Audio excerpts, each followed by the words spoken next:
विद्यार्थी मित्र हो, मागील व्हिडिओमध्ये आपण स्टेटमेंट पॅटर्न, त्यानंतर ट्रूथ टेबल्स, त्यानंतर लॉजिकल इक्विव्हॅलन्सेस आणि शिवाय आपण टॉटॉलॉजी, कॉन्ट्राडिक्शन आणि कॉन्टिंजन्सी या टर्म्स शिकलो होतो.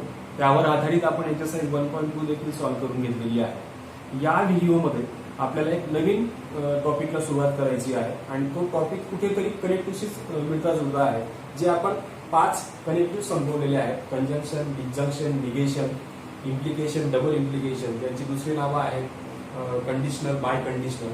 तर या सगळ्या टॉपिकचा जो पुढचा पार्ट आहे 6व्या क्रमांकाचा, म्हणजे आपण याला सुद्धा लॉजिकल कनेक्टिव्ह म्हणू शकतो, तो आहे क्वांटिफायर्स. या ठिकाणी क्वांटिफायरचे 2 टाइप्स आहेत. जसे आता तुम्ही यापूर्वी देर एक्झिस्ट, फॉर ऑल असे वर्ड्स वापरलेले आहेत. कुठेतरी आपण एखादं स्टेटमेंट लिहिताना त्या शब्दांचा उपयोग करतो मॅथमॅटिक्स मध्ये. तर हे क्वांटिफायर्स जे आहेत, देर एक्झिस्ट हा जो वर्ड आहे, देर एक्झिस्ट, त्यानंतर फॉर ऑल किंवा फॉर एव्हरी त्याऐवजी वापरला जातो. तर हे जे वर्ड्स आहेत ते वर्ड्स म्हणजेच क्वांटिफायर्स असतात. हे सुद्धा कनेक्टिव्हचं काम करतात एखाद्या स्टेटमेंटमध्ये. तसंच आता ते जे क्वांटिफायर्स आहेत त्याचे 2 टाइप्स आहेत. त्यापैकी एक आहे एक्झिस्टन्शियल क्वांटिफायर, ज्याचा सिम्बॉलिक फॉर्म हा आहे. तो सिम्बॉल मध्ये असा लिहिला जातो, मिरर इमेज आहे ई ची. त्यानंतर इथे एक्झिस्टन्शियल क्वांटिफायर जे आहे त्या 2 प्रकारांपैकी जे देर एक्झिस्ट जो टाइप आहे त्या टाइपला आपण एक्झिस्टन्शियल क्वांटिफायर म्हणणार आहोत. हा डिनोट केला जातो या सिम्बॉलने आणि ऍटलिस्ट 1 ऑब्जेक्ट सॅटिस्फाय करणार असेल कुठलाही एक आपण स्टेटमेंटला ती कंडिशन ट्रू होण्यासाठी, ती कंडिशन जर आपल्याला ट्रू करायची असेल किंवा ट्रू असायला पाहिजे असेल तर अशा वेळेला कमीत कमी त्या दिलेल्या स्टेटमेंटमध्ये एक सिच्युएशन अशी यायला पाहिजे की त्या ऑब्जेक्टला ते सॅटिस्फाय झालं पाहिजे. त्यावेळेला आपण एक्झिस्टन्शियल क्वांटिफायरचा यूज करतो.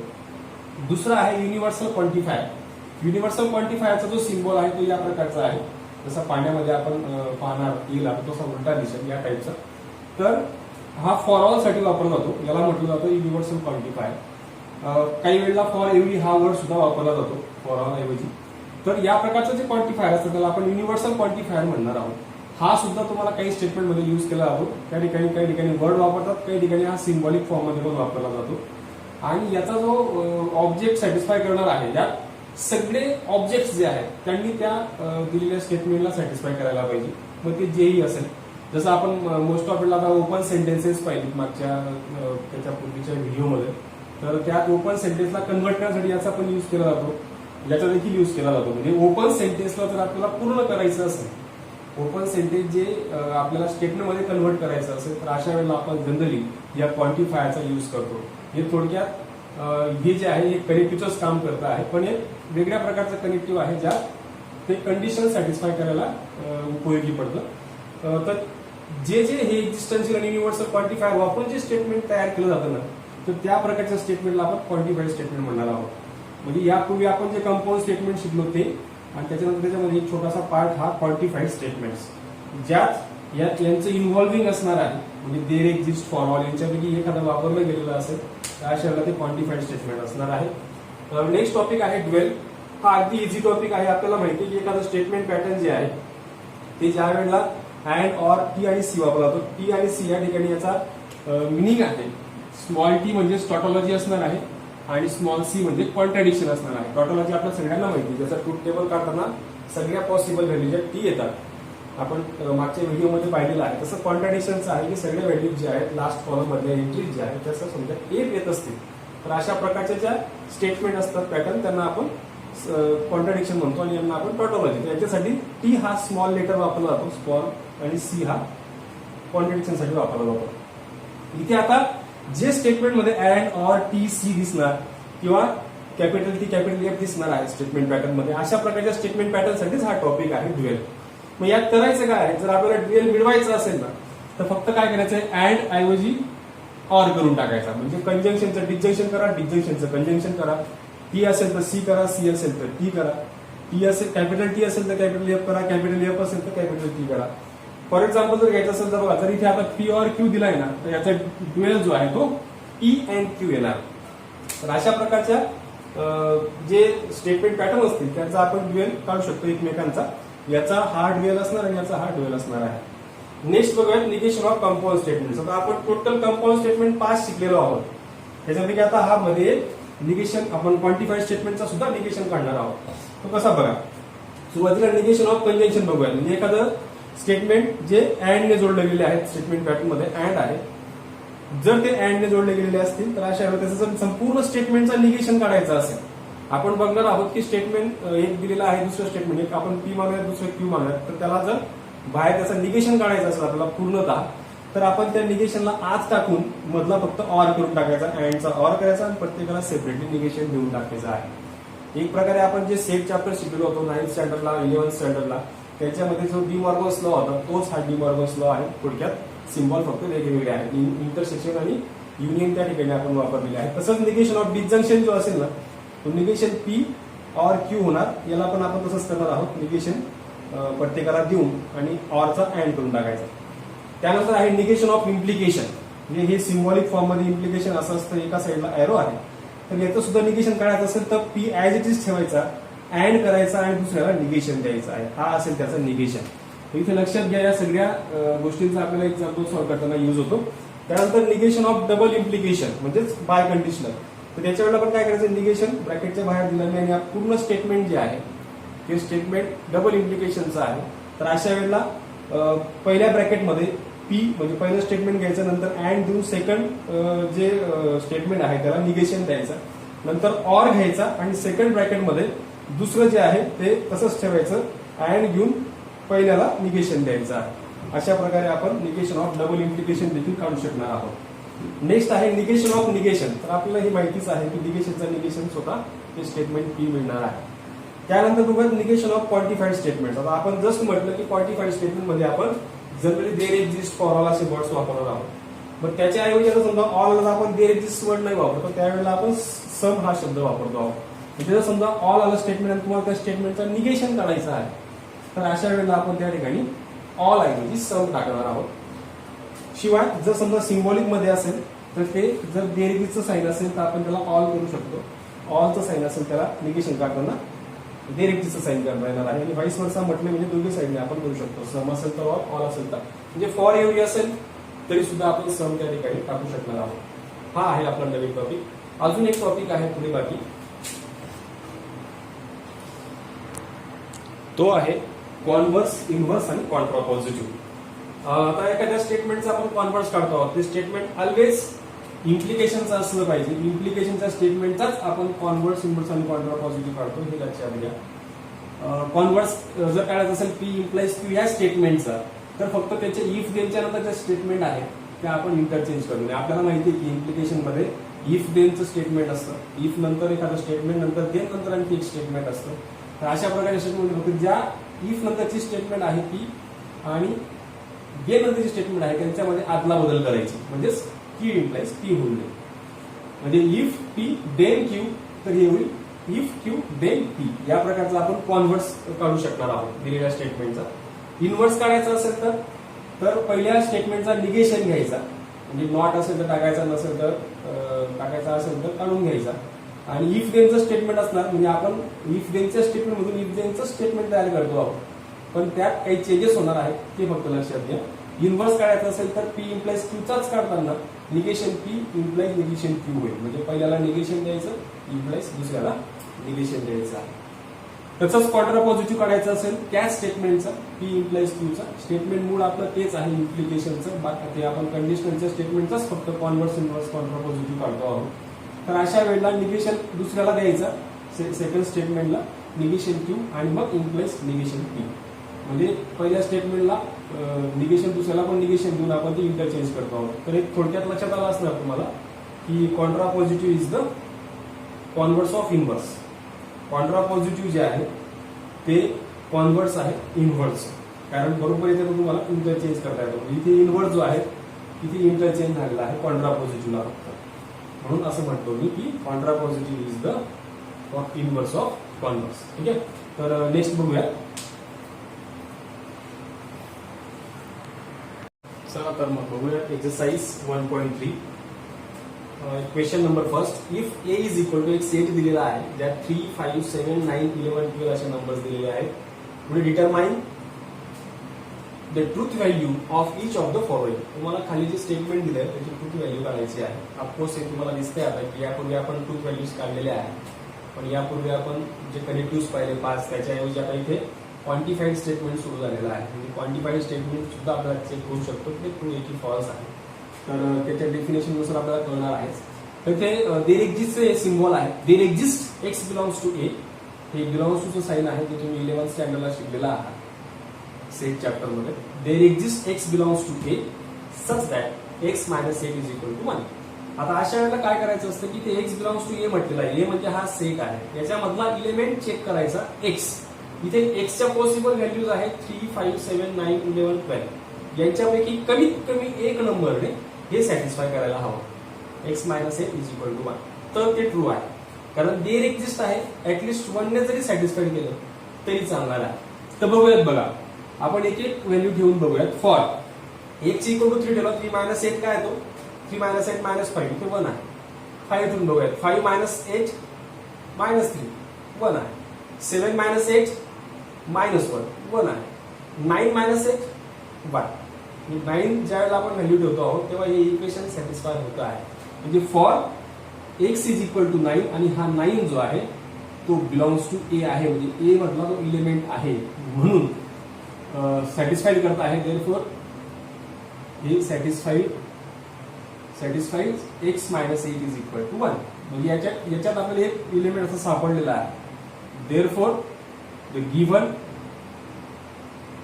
Statement is true. म्हणून ते गिव्हन स्टेटमेंट जे आहे ते ट्रू आहे. म्हणून hence its truth value is T. म्हणून त्याची ट्रूथ व्हॅल्यू आपल्याला सांगता येणार आहे. नेक्स्ट एक्झाम्पल बघूया.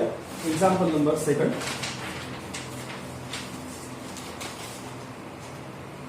त्यात काय म्हटलंय पहा. For all x belongs to A. आता फॉर ऑलचं साइन आहे म्हणजे युनिव्हर्सल क्वांटिफायर आहे.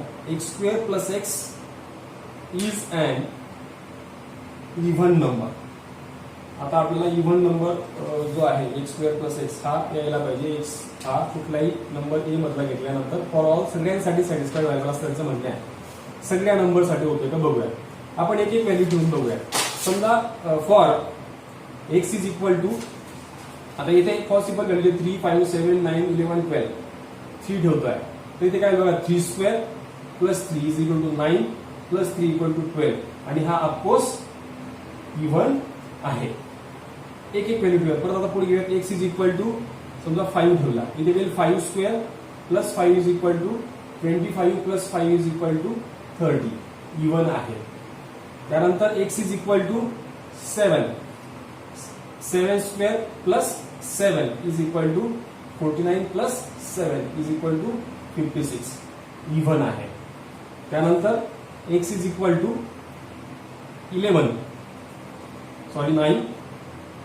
9 square plus 9 is equal to 81 plus 9 is equal to 90. हा देखील इव्हन आहे. नेक्स्ट घेऊया. X is equal to 11 square of 11 is 121 plus 11 is equal to 132. हा सुद्धा इव्हन आहे. Next x is equal to suppose 12 square plus 12. What is the square of 12? is 144 plus 12 is equal to 156. हा देखील even आहे. काय दिसतंय बघा. For every x belongs to A. आपण सगळे नंबर्स घेऊन पाहिले ए मध्ये तर ते हे सॅटिस्फाय करता आहेत. म्हणून therefore satisfies x square plus x is an even number. जर ते सॅटिस्फाय करता आहे तर आपल्याला म्हणता येणार आहे therefore the given statement is true. आणि जर ते ट्रू आहे देअरफॉर किंवा हेन्स इट्स ट्रूथ व्हॅल्यू, त्याची ट्रूथ व्हॅल्यू आपल्याला सांगता येईल इज टी. नेक्स्ट करूया एक्झाम्पल नंबर 3. इथे देखील आहे there exist x belongs to A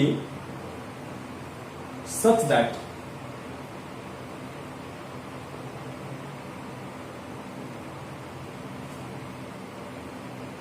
x square less than 0. आता इथे बघूयात काय म्हणताय त्यांचं. बघा इथे x square less than 0 म्हणताय.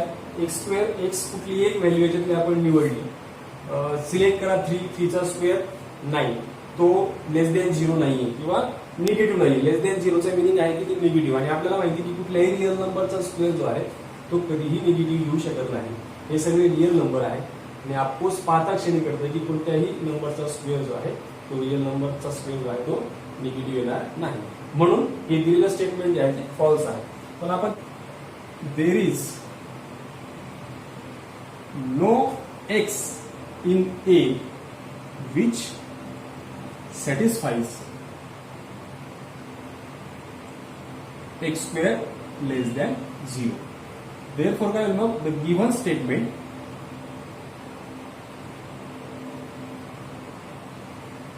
is false.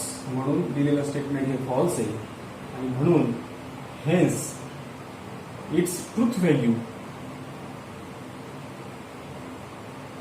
is capital F.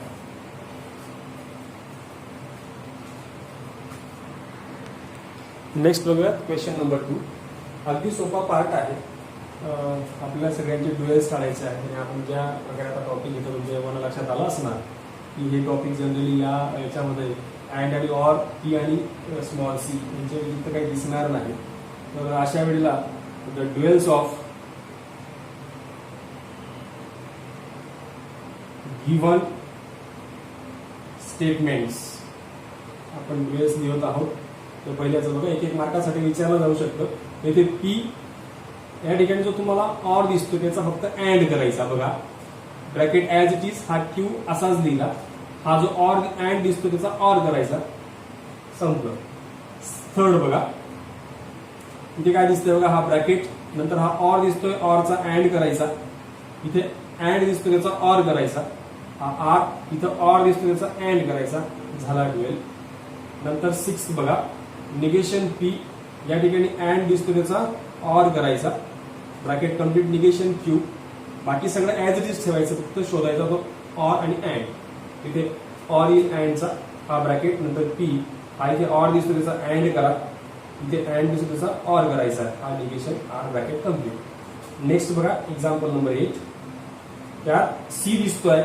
आता ह्या सी ऐवजी कॅपिटल स्मॉल टी करायचा आहे. नंतर हा जो दिसतोय ऑर त्याचा अँड करायचा, curly bracket as it is, P as it is, हा अँड आहे त्याचा ऑर करायचा. हा round bracket as it is Q, हा ऑरचा अँड करायचा, round bracket complete, curly bracket complete. पुढे लास्ट 9th, निगेशन पी ऑरचा अँड करायचा, bracket round bracket as it is, अँडचा ऑर करायचा, राऊंड ब्रॅकेट कम्प्लीट, अँडचा ऑर करायचा, आणि जर टी असेल तर त्याचा सी करायचा आहे. नेक्स्ट बघूया क्वेश्चन नंबर 3. काय म्हटले बा, write the negation of the following. खाली तुम्हाला एक स्टेटमेंट दिलेले आहे आणि त्या स्टेटमेंटला आपल्याला निगेशन काढायचे आहे. तर अशा वेळेला दिलेल्या स्टेटमेंटला आपण आधी सिम्बॉलिक फॉर्म मध्ये लिहून घेऊया. इथे त्याला कनेक्टिव्ह ऑर वापरलेला आहे. तर आपण असं करूयात की let P for x plus 8 greater than 11 आणि क्यू स्टेटमेंट असेल y minus 3 is equal to 6. आता आपल्याला याचं निगेशन काढायचं आपण सिम्बॉलिक फॉर्म लिहून घेऊयात. Therefore the given statement in symbolic form कसा येईल बघा सिम्बॉलिक फॉर्म मध्ये तो. तर ऑरने जोडलाय म्हणून पी ऑर क्यू हा याचा सिम्बॉलिक फॉर्म आहे. आपण आता जस्ट पाहिलं की आपल्याला निगेशन काढायचं असेल हा डिसजंक्शनचा, तर निगेशन ऑफ डिसजंक्शन आहे P or Q, logically equivalence to negation P and negation Q. म्हणजे आपल्याला याचा जर निगेशन काढायचं असणार, negation of P or Q म्हणजेच या मूळ स्टेटमेंटचा, तर इक्विव्हॅलन्स टू तो येणार negation P and negation Q. बस यात आपल्याला त्या व्हॅल्यूज फक्त पुट करायच्या. आता याचा निगेशन काढायचा आहे पीचा, म्हणजे आता हे स्टेटमेंट पी आहे, x प्लस 8 ग्रेटर दॅन आहे, याच्याऐवजी आपण लेस दॅन ऑर इक्वल टू लिहू शकतो, की त्याला रेषा होती तरी चालणार आहे. या ठिकाणी अँड आहे, त्याला इथे अँड म्हणूया. आणि क्यू स्टेटमेंट आहे आपण त्याचं निगेशन काढायचं म्हणजे वाय -3 इथे इक्वल टू आहे तर नॉट इक्वल टू घ्यायचं कारण निगेशन आपल्याला घ्यायचं आहे. त्यामुळे कधी कसं झालंय निगेशन. नेक्स्ट एक्झाम्पल बघूया.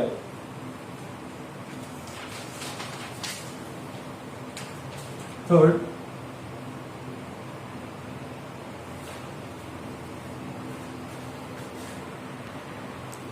quadrilateral is a square if and only if it is a rhombus.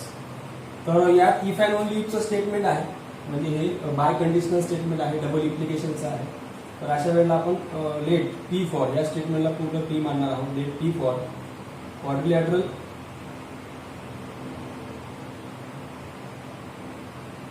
Is a square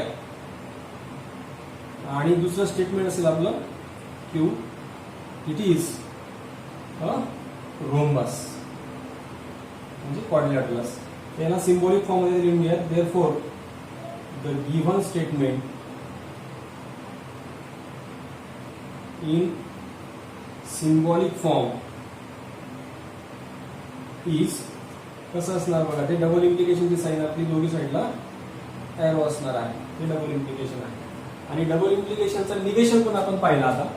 तर आपल्याला निगेशन करायचं. Negation of P double implication Q equivalence to तो आहे पी. पहिलं स्टेटमेंट असं ठेवायचं अँड करून सेकंड स्टेटमेंटला निगेशन द्यायचं. नंतर ऑर घेऊन सेकंड ब्रॅकेटमध्ये सेकंड स्टेटमेंट असंच ठेवायचं आणि अँड देऊन पहिल्या स्टेटमेंटचं निगेशन द्यायचं. असं आहे हे निगेशन ऑफ बाय कंडिशनल किंवा डबल इम्प्लिकेशन. तर बघूयात आपलं स्टेटमेंट वगैरे ठेवायचं काम आहे. आपल्याला त्याला वर्बल फॉर्म मध्ये लिहायचं आहे. पी म्हणजेच कोणतं स्टेटमेंट आहे आपलं बघा. क्वाड्रिलॅटरल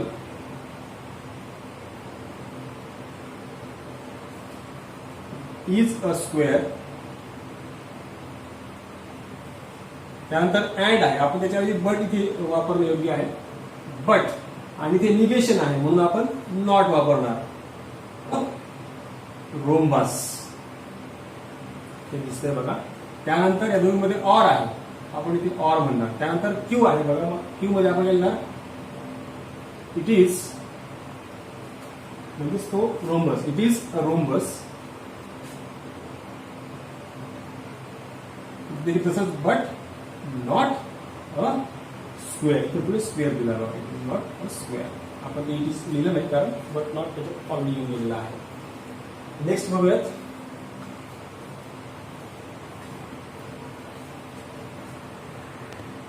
नेक्स्ट क्वेश्चन 3 मधील 5th बघूयात. काय म्हटलं बघा. If it is raining then we will go and play football. या एक्झाम्पलचं जर व्यवस्थित ऑब्झर्व केलं तर पहिला जो बेसिक कनेक्टिव्ह आहे तो इफ देन आहे. बट त्यानंतर अजून एक वापरला गेला आहे तो म्हणजे अँड. म्हणजे या ठिकाणी टोटल 3 सिम्पल स्टेटमेंट्स मिळून हे कंपाऊंड स्टेटमेंट मिळालेलं आहे बनलेलं आहे. तर अशा वेळेला आपण ते स्टेटमेंट आधी शोधून घेऊया. पहिले P for it is raining. त्यानंतर Q for we will go आणि क्यू आर फॉर मानूयात प्ले फुटबॉल. अशा वेळी थोडासा वेगळा कन्सेप्ट वापरावा लागतो. काही युनिक एक्झाम्पल्स असतात अपवाद असते त्याला सिम्बॉलिक फॉर्म दिलेला. Therefore the given statement in symbolic form कसं येईल बघा. P implies Q and R. कारण इथे इफ नंतर स्टेटमेंट आहे इट इज रेनिंग म्हणजे आपण पी घेतला इफ नंतर आधीचा. त्यानंतर देन नंतरचं स्टेटमेंट म्हणजे 2 स्टेटमेंट आलेले आहेत. त्यात वी विल गो यासाठी आहे क्यू मानलेला. नंतर अँड आला आहे तो अँड घेतला आणि प्ले फुटबॉलसाठी आपण आर घेतलेला आहे. आणि याचं आपल्याला निगेशन काढायचं आहे. Negation of P implies Q and R. Negation काढताना ऑफकोर्स आपण सुरुवातीला कोणता कन्सेप्ट वापरणार आहोत तर इथे इम्प्लिकेशनचा आहे मूळ. तर इम्प्लिकेशनसाठी हे आहे म्हणजे पहिलं असंच ठेवायचं स्टेटमेंट अँड करून सेकंड स्टेटमेंटला निगेशन द्यायचा. म्हणजे पहिलं स्टेटमेंट असंच ठेवायचं अँड करून दुसऱ्या स्टेटमेंटला निगेशन द्यायचं आहे. दुसरं स्टेटमेंट आहे आपलं क्यू अँड आर. त्यानंतर हा negation of Q and R आलेला आहे बघा. निगेशन आला आहे तो कोणाचा अँडचा. म्हणजे परत दोघींना निगेशन मध्ये आर करायचं आहे. तर निगेशन हा आर घेऊ. मग आता हे स्टेटमेंट पूर्ण झालं. याला आपल्याला वर्बल फॉर्म मध्ये लिहायचं आहे. तर बघूया. कसं लिहिता येईल. तर पी सुरुवातीचं आहे, इट इज रेनिंग, त्यानंतर अँड, नंतर निगेशन क्यू आहे म्हणजे याचा वी विल, निगेशन करायचं आहे म्हणजे नॉट टाकायचं आहे, नॉट गो, त्यानंतर ऑर, इथे हा ऑरचा साइन आहे तर ऑर, परत निगेशन आर म्हणजे याचा निगेशन, आणि नॉट प्ले फुटबॉल, त्याच्या आधी पण आपल्याला नॉट टाकायला लागणार कारण तिथे सुद्धा निगेशन होतं. म्हणजे निगेशन निगेशनसाठी नॉट आहे, हा अँड साठी हा अँड आहे आणि ऑर साठी हा ऑर आहे. नेक्स्ट बघूया example number 7. All natural numbers are whole numbers. आता हे जे दिसत आहे स्टेटमेंट, हे स्टेटमेंट क्वांटिफाईड स्टेटमेंट आहे. यात ऑल हा कनेक्टिव्ह आहे म्हणून याला डायरेक्ट आपण करणार आहोत. Therefore the negation of given statement is, direct negation करत ऑलचा सम तुम्हाला मी करायला लावलेला होता. जर ऑल असेल तर त्याचा सम करून टाकायचा. पुढे सम नॅचरल नंबर्स, पण ते काम पूर्ण होत नाही तेवढं करून.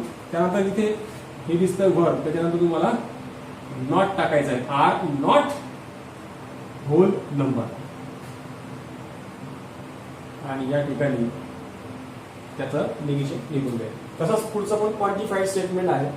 हेच number for all N belongs to capital N म्हणजे natural number N square plus N plus 2 is divisible by 4.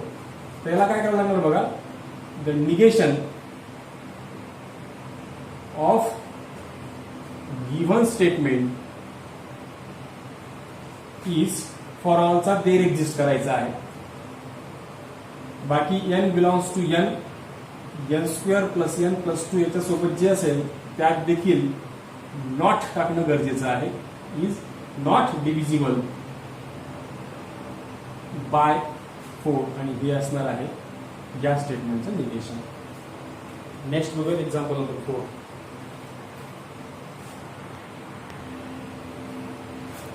Write the converse, inverse and contrapositive of the following statement असं म्हटलेलं आहे. आता जस्ट आपण जो टॉपिक पाहिला कॉन्व्हर्स, इनव्हर्स आणि contrapositive आपल्या व्हिडिओच्या सुरुवातीलाच, कॉन्व्हर्स म्हणजे क्यू इम्प्लाइज पी असणार आहे. हे फक्त पी इम्प्लाइज क्यू या स्टेटमेंटसाठीच आहे, कंडिशनल स्टेटमेंटसाठीच आहे. इम्प्लिकेशनसाठीच आपण फक्त इनव्हर्स, कॉन्व्हर्स आणि कॉन्ट्रापॉझिटिव्ह काढत असतो. तो कॉन्व्हर्स क्यू इम्प्लाइज पी आहे, inverse negation P implies negation Q आहे, आणि contrapositive negation Q implies negation P. तर आधी या दिलेल्या स्टेटमेंटला सिम्बॉलिक फॉर्म मध्ये आपल्याला लिहायचं आहे. तिथे P for x less than Y हे स्टेटमेंट असणार आहे पी, क्यू स्टेटमेंट असणार आहे x square less than Y in symbolic form. आपल्याला माहिती आहे की त्याचा सिम्बॉलिक फॉर्म कसा येईल. सिम्बॉलिक फॉर्म त्याला शॉर्ट मध्ये लिहितो पी इम्प्लाइज क्यू. आता या प्रत्येकाचा आपल्याला कॉन्व्हर्स, इनव्हर्स आणि कॉन्ट्रापॉझिटिव्ह पाहायचा आहे. तर सुरुवातीला बघूयात कॉन्व्हर्स. अगदी इझी आहे. कॉन्व्हर्स कसा काढतो आपल्याला माहिती आहे. तो कॉन्व्हर्स म्हणजे काय असणार आहे, क्यू इम्प्लाइज पी. तो क्यू इम्प्लाइज पी आहे तर आपण फक्त त्यांच्या इफ देनच्या स्टेटमेंटच्या अदला बदल करणार आहोत. तर इफ देन आहेच, फक्त हा एक्स स्क्वेअर आधी लेस दॅन वाय स्क्वेअर, कारण कॉन्व्हर्स म्हणजे काय असतं, Q implies P, X square less than Y square then X less than Y. नंतर आपल्याला बघायचं आहे इनव्हर्स. इनव्हर्स देखील negation P implies negation Q आहे, जो आपण आता जस्ट पाहिला आहे. तर इथे इफ देनची स्टेटमेंट आहे, पण स्टेटमेंट नंतर आपल्याला निगेशन घ्यायला लागतो.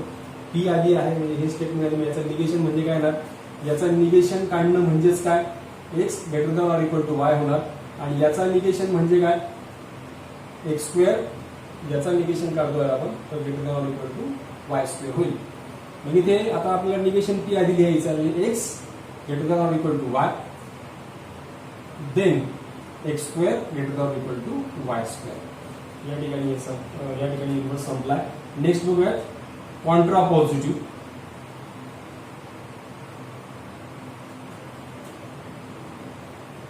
इथे बघा, तर याचा स्टेटमेंट असं आहे negation Q implies negation P. इथे त्याच मेथडने इफ देनचं स्टेटमेंट आहे, तर इथे यांची फक्त आदला बदल करायची असते. म्हणजे X square greater than or equal to Y square then X greater than or equal to Y. Next example बघूया. A family becomes literate if the woman in it is literate. तर इथे आपल्याला इफ देनचं स्टेटमेंट त्यांनी थोडंसं उलट करून दिलेलं आहे. म्हणजे ऍक्च्युली या ठिकाणी आपण मानूया P for the woman in it is literate आणि क्यू स्टेटमेंट आपलं असणार आहे फॅमिली बिकम्स लिटरेट.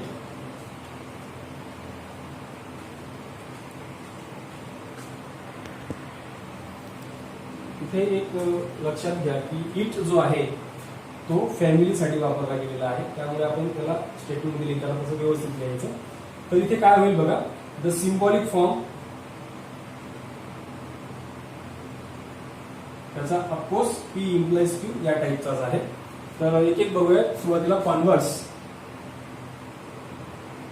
कॉन्व्हर्स काढायचा आहे, म्हणजेच तुम्हाला क्यू इम्प्लाइज पी काढायचा असतो. आता क्यू स्टेटमेंट आपलं काय बघा, फॅमिली बिकम लिटरेट. तर त्याच्या आधी आपल्याला इफ लिहायचा राहतो. इफ अ फॅमिली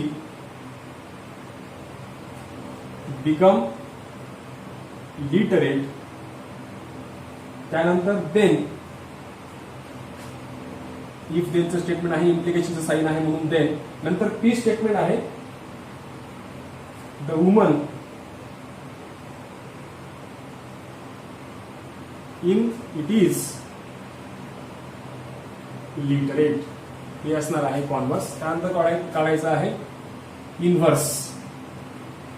इनव्हर्स साठी negation P implies negation Q आहे. दोघींचा निगेशन घ्यायचा आहे, दोघी स्टेटमेंटचा. मात्र सुरुवात जी आहे ती पी ने आहे, म्हणजेच याचा अर्थ इथे द वुमन इन आणि इट ऐवजी फॅमिली टाकून द्यायचा. तर इथे काय बघा, if the woman in a family is not literate. Not या करता टाकला कारण इथे निगेशन दिलेलं आहे बघा, लिटरेट. देन पुढे आपल्याला इफ देनचं स्टेटमेंट आहे, हे एरो साठी देन. परत निगेशन आहे क्यू स्टेटमेंटचं. क्यू आहे आपला फॅमिली बिकम लिटरेट.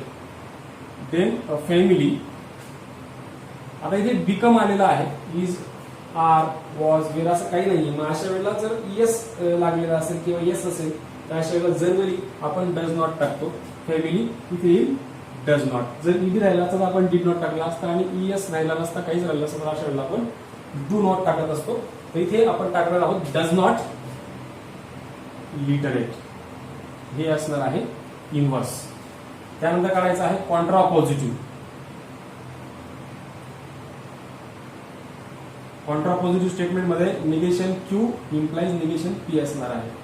इथे देखील फक्त यांची आदला बदल करायची, पण आदला बदल करताना लक्षात घ्या की इथे आपण सुरुवातीला आता इथे फॅमिली वापरणार इथे इट वापरू शकतो आहोत. तर इथे कसं करणार बघा, if a family does not literate then, नंतर हे स्टेटमेंट घ्यायचं, द वुमन इन इट म्हटलं तरी हरकत नाही, इज नॉट लिटरेट. हे असणार आहे कॉन्ट्रा पॉझिटिव्ह. अगदी इझी आहे, थोडंसं इंग्लिशचं बेसिक ग्रामरचं नॉलेज असलं की अगदी सोपं आहे.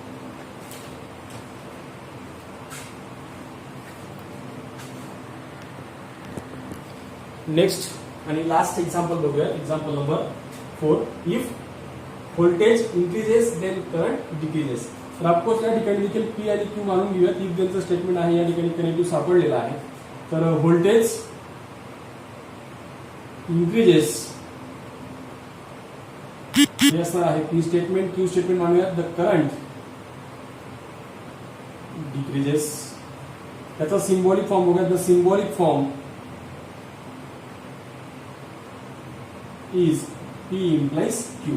आपल्याला कॉन्व्हर्स, इन्व्हर्स आणि कॉन्ट्रा पॉझिटिव्ह काढायचं आहे. कॉन्व्हर्स जर मला काढायचं असेल तर पी क्यू इम्प्लाइज पी असल्याचा कॉन्व्हर्स येतो. तर पी स्टेटमेंट काय बघा, इथे पी आहे. क्यू स्टेटमेंट द्यायचं आहे करंट डिक्रीजेस. तर इथे काय येईल बघा, इफ करंट डिक्रीजेस, कारण इफ देनचं स्टेटमेंट आहे. आणि नंतर देन एरोसाठी आपण इफ देनचं स्टेटमेंट एरोसाठी आपण देन घेतोय आणि पी स्टेटमेंट आहे voltage decreases. Next inverse. Inverse कसा आहे तो negation P implies negation Q. तर इथे काय होणार बघा निगेशन पी घ्यायचं आहे म्हणजे इफ देनचं स्टेटमेंट आहेच एरो असल्यामुळे निगेशन घ्यायचं आहे म्हणजे आपल्याला स्टेटमेंटचं निगेशन घ्यायचं आहे. व्होल्टेज इथे देखील हा ईएस दिसतो आहे त्यामुळे आपण अपोज अशा वेळेला डज नॉट टाकणार आहोत. Does not